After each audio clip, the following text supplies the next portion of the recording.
I don't think people think about the importance of upbringing, but upbringing is really important, not only for the positive things it can do, but also the negative things it can do. Upbringing really influences you way more than you think. Unfortunately, we all live in the past way more than we want to live in the past. As we look at our upbringing with anger, or we get mad at the way we were raised, or we have a tendency to let our anger drive us further away from where we really want to be, and we let our anger take us deeper into or further away from where we want to be. So we get mad at our upbringing, and instead of getting better at our upbringing, we get worse.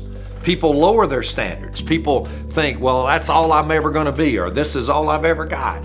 And that is such a mistake, as to let our upbringing really create anger in us to drive us away from our goals.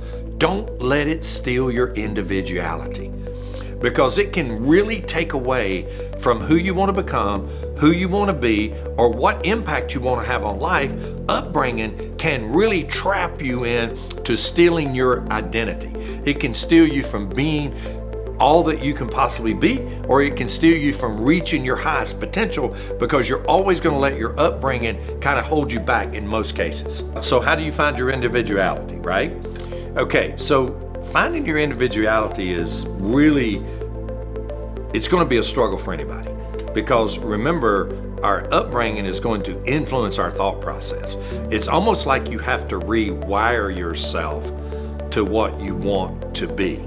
And what's interesting about creating our own individuality is the second we step out and we start trying to do that, somebody will come along and just remind us of who we are. Or you can't do that, or you're not good enough to do that. Is it really difficult to find your individuality? It's probably harder than climbing Mount Everest, because you're going to have so many battles along the way with your individuality of who you really are and who you were raised.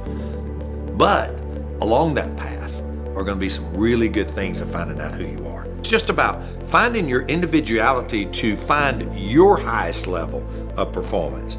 And in doing that, sometimes you've got to take your upbringing and put it in perspective.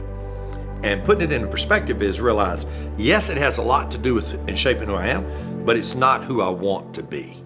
It's almost like you have to see yourself past what you are to what you can be.